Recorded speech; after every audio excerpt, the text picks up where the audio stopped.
Happy Wednesday, crafty friends. Okay, so I've had a few ladies ask me or say, how do you get started when you when you have a project or, like, where do you start? Okay, so,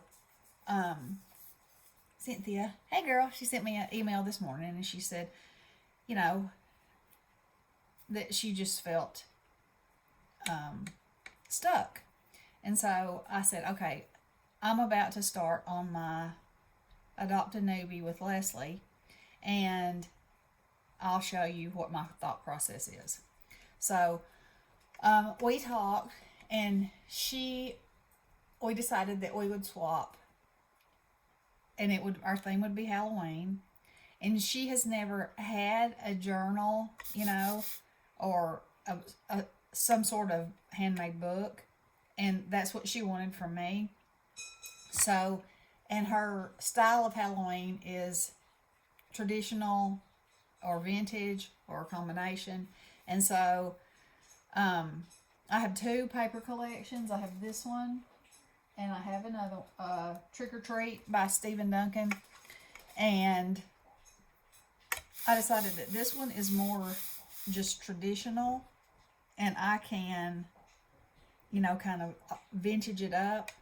So what I do is I look at the paper and I think about what I'm going to make. Okay, now I know sometimes you don't have that, you don't have the what yet.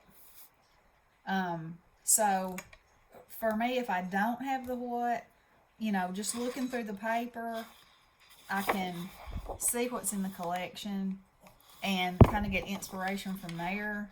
I've already cut this because I had already started before I decided I would do this video. So anyway, I go through the paper, I look at it, I decide what's in there, what I can use. And so I'm thinking this is going to make a fabulous book. I love everything about it. And it has a sheet of stickers too. So, alrighty. So, I decided I was going to do this.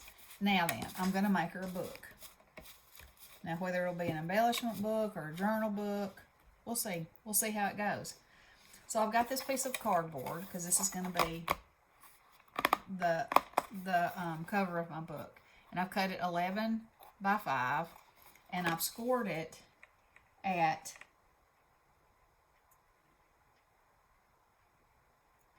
4 3/4 and 6. And so that makes my spine. And so this will make a 5 by 7 book. Okay? Y'all follow me? Alright, so I'm going to slide this over. So, but first I'll do this. Okay, so with what I have to work with, I've decided that I want my cover to be this. Because what says Halloween more than these colors, really? And I love this, but I'm going to have something on the cover, which will probably be one of the cut aparts. It has these small cut aparts, and then it has these big ones. And so I'm thinking that this one right here would be perfect for the cover to go on this. And so I love that together. Okay? Alright, so I'm going to slide that over. Now, when you're covering a book, you're going to cut it a little bit bigger. This is about a 1/2 inch bigger on all sides. So when you're making a book, and I'm by no means an expert at this, but if you're making a 5 by 7 book, your 12 by 12 paper is perfect, because you can just use the 12-inch length and then add an inch to that, and you have what you need. Okay? So I'm going to cover this book, and it's going to look like this on the outside. Then on the inside, I can do whatever I want to. Okay?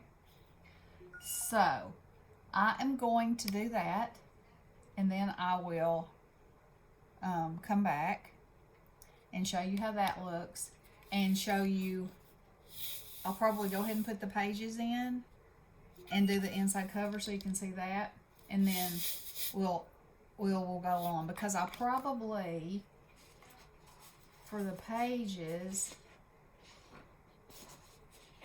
let's see, I don't know. I don't know if I'll use solid cardstock or if I'll use some of this pattern paper. So that'll be another thing that I'll think about. So when I decide, I'll come back and I'll share that with you. So my biggest tip for this is, think about your project. If you have a theme, get out what you have that goes with that theme. Now, I know, y'all know, with Halloween, I have all kinds of dyes, and so there's no concern that I won't have, if I don't have enough in this actual collection, that I'll be able to add and embellish and go crazy with my die cuts and stuff. So that's not going to be an issue. The next thing is the intimidation factor that we sometimes put on ourselves for who's going to receive what we make. And that can really bog you down. So when you're creating, don't think so much about that. Yes, it's good to think, that you're making something special for somebody and you want them to like it. Of course you do. We all do. But don't get so bogged down in the who that it is that you don't just create and do you. You are unique. Whatever you create is unique. It doesn't need to be like somebody else's. It needs to be you. And as makers, that's what we all appreciate, about each other, is receiving something from somebody that they made, that is them and not anyone else. That's what makes it stand out, is putting your own spin on it. So, try not to let that fog your thought process, or weigh you down, or put that big stop sign in front of you. Just, see what you like in it. Create what you like in it, and it will be fabulous. Don't let that block. Have some basics. I don't make a list. Like I said, I think about the theme, and then I think about the what. What am I going to make with this? Okay, well, now I've decided I'm going to make this book, and it will either be, full of embellishments or journaling places, or maybe it'll have a little of both. Who knows? But this is a basic. Okay, so then I can see my partner's also never received a tag flip.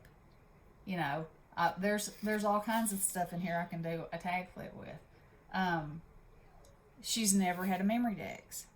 Well, I gotta send her a Halloween memory dex because that's what I do.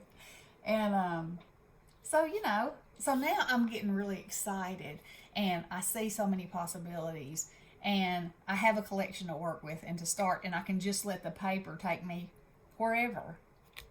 And just let it go and have fun. So, okay, that's video 1 and of don't get in your own head. That's what I'm going to call it. Get out of your head. Get out of your head. Okay, Homer needs to scream for that one. Get out of your head. There you go. Okay. All right, girls. I'll be back. Love you all. Blessings.